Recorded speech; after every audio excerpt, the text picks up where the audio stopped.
Hey guys, I wanted to talk to you today about kind of the hidden features and functions of our risers. I know that we've had a lot of people that have already unlocked some of these secrets for themselves, but I wanted to get out here and talk to you guys and show you what you can really do with our risers versus a lot of the other options that are out there. I know that a lot of the other companies that are producing risers are kind of you have to buy this riser for this pedal, for those that are making risers, and then a lot of them are platform style and things like that. And so when you see a block style riser, it can kind of be confusing. And so I want to kind of get into the nuts and bolts of what modular truly means when we're talking about our risers, and kind of the form and function of what you can do with them. So you see I've got this board laid out here, just kind of thrown together. I wanted to show you a couple of secrets about how you can use these risers, get the most out of them, and take kind of a less is more approach with them. So you'll notice up here on this top row, I've got a DL4 Mark II, and then I've got a Seriatone Centura. It's a Klon Centaur 1-for-1 produced by Seriatone out of Canada. I've got these sitting up here on this top row along with this Boss Loop station, and then down here I've got some pedals down here. But underneath this DL4, I'm going to show you.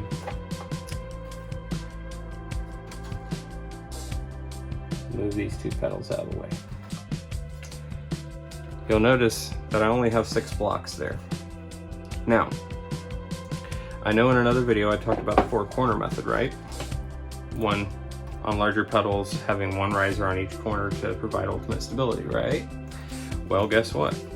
When you take a larger format pedal, you set your first corner where you're starting your riser section, right? If you set your pedal so that you're starting there on that first corner, you don't have to have this next section here. If you're going to do a row, you don't have to have a riser completely underneath. If that riser is underneath this pedal and providing the support it needs, you can have it hanging out pretty decently far. Well, this is exactly why I designed the entire stilt line with the dimensions that I did.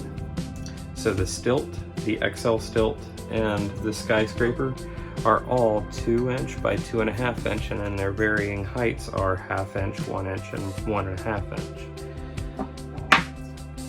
The reason we designed it this way is so that if you needed to turn the riser, you could, but also we wanted to provide enough support when you're creating a bridge like so, that you've got enough riser to go up underneath 2 pedals at once.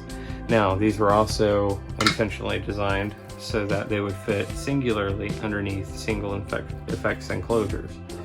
So this will fit underneath any of your Walrus single effects, even the dual switch single effects that they have. Ibanez Tube Screamer. This is a Hammond 1509B enclosure, so anything that fits like that. You know, the old EHX series with the Soul Food, the LPB1, all those pedals, those will all fit it. Even the Jackson Audio Bell Star and the really tiny format pedals like that, they will still fit on top of these risers perfectly fine. But when we get down to it, on your larger pedals, you can start your chain there with it completely under the pedal, but then the next you want to get another pedal up underneath there. Instead of using 8 risers, you can use 6, for instance, in this setup. I've got 2 here, then these 2, and then these 2 here at the end. And I'm providing lift from the 2 risers sitting here for both of these pedals. And I'm getting perfect stability. So think outside the box when you're looking at our risers. Think about what all you want to have in a line, and you can kind of cut down on the risers you're using, but also get the most flexibility and the most space up underneath your pedal. Because like if I take and move these 2 pedals out of the way, I got a ton of room here to fit whatever I want to. In fact, some of your smaller power supplies will fit underneath that pedal just fine. Now, obviously the Walrus Canvas series and some of your bigger power supplies, Voodoo Labs and the Zuma and stuff like that, that's not gonna fit. That's not what this was intended for. This is primarily to give you wire routing and get your pedals in the air. But think outside the box with these risers and the size of your pedals so that you can get out of it what you need. Now, we're going to hop into another subject with our risers. By the way, if you're wondering, I have a Walrus canvas DI down here. I just kind of wanted to show for size comparison, height. You know, sticking a DI up underneath your pedal, a skyscraper is realistically the best riser to get your pedals close to level across that playing field. Now, you're going to notice as I pull these pedals up, I've got the scaffold here, right? The scaffold is intended to allow you to have a ton of space underneath your pedal for wire routing. But a hidden form and function of the scaffold is to work in tandem with other risers so that you can get the height you need but still have plenty of room for wire routing. So let's say you wanted to run a bunch of wires underneath here, you had a ton more pedals and needed a lot of extra wires run, but then you also needed a taller boost underneath your pedal. You know, even a 1-inch boost is not going to do it. You want to do 1.5 inches. A 1-inch boost, you would use a stilt, okay, on top of a scaffold if you wanted that wire routing option. You can also use the XL stilt if you're not stressed about wire routing and you're more concerned with just getting that boost with the least amount of parts. But if you use a scaffold in tandem with a stilt or an XL stilt, you can get that wire routing underneath and get the height you want on top. So if you just use a scaffold, you're going to get a 1/2 inch rise. We use a stilt, that's going to give you a 1-inch rise. Let's say you want to bring these up to 1.5 inches. Use an XL stilt. Now the way you would do that is you would set your wire routing, then you would set your scaffold, and then you would apply your XL stilt or whichever riser you're going to use to the bottom of your pedal. And then once you've applied that, of course I don't have Velcro on any of these, so it's going to be a little bit difficult to show, but you set your pedal on top of the scaffold and boom, you've got wire routing and the height that you want underneath your pedal, and it's going to be perfectly stable once you have it mounted with Velcro or dual lock or however you're choosing to mount. So that kind of covers that base. You can build whatever style of channel you want for your wires. If you don't want all these spaces in between, you want to tighten everything up, you can just butt all these together and build your own platform however you want to, doing all of that. It makes it really simple and customizable. I like to think of these like Legos. A buddy of mine and I were talking, he's like, dude, these are Legos. And I was like, holy crap, that's smart. So yeah, just think of it like Legos. Place it how you want to and run with it. You don't have to, there's no right or wrong way to use these.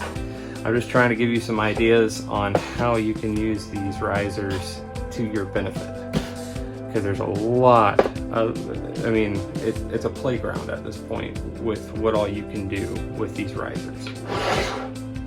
Now we're going to get into the micro stilt for a second. I've talked about this in another video before. Micro stilt was designed to fit under, for instance, like your Pico line of pedals from EHX. All of your small, tiny enclosures, dual lock switches. Matthews Effects came out with this dual USB for a limited run in an enclosure. It's meant to fit underneath all of those almost perfectly. So the other intended use for the micro stilt is for your odd size pedals. So let's say you had a daily driver or one of your odd shaped pedals that typically ends up being about this size. Well, the micro stilt's going to fit perfectly underneath that single pedal and provide you the boost you need and stability without you having to try to figure out how the heck you're going to give that boost with one of my other standard options. The micro stilt is another standard option and it's already formatted so that you can run with it. Now, the micro stilt also helps with volume, expression, wah. You slap it directly underneath your pedal like that, one on each end, and now you're providing boost for any of those odd shaped pedals. Now on the tail end, depending on how narrow the back end of the pedal is, it might stick out a hair, but it is not much. And believe me, when you're trying to sandwich pedals together, you're not even gonna notice it. You can also, if you wanted to, use a stilt on the back side on a more narrow pedal like this Exotic is. So for this particular pedal, the Exotic, I would use a stilt and a micro stilt, and boom, done. It's perfectly stable, good to go, no issues. But it also works on, so this is the original Dunlop volume pedal. This is the biggest, heaviest volume pedal I've ever owned. But the micro stilt still fits. And even on the back side, it fits very, very well. So these are really meant to help bridge the gap on some of your larger pedals or odd shaped or sized pedals, so that you can get the most out of our risers. We try to format everything so that if there was something that didn't have an answer, we wanted to make an answer. And if there's a pedal that you have that's a different size than any of the risers we have, let us know. I'd love to connect with you. If you need something a little bit more tailored to your needs, reach out. That's what we're here for. We want to help everybody to literally, our mission statement, build your board your way. That's what we're here for. So if questions, need something custom, need something different, reach out. We're available on Facebook Messenger, Instagram Messenger. You can even reach out to us via email. Email's on our website, and it'll also be connected down below. But reach out to us, let us know, and let us know how we can help you. Thanks, and be on the lookout for more here in the future.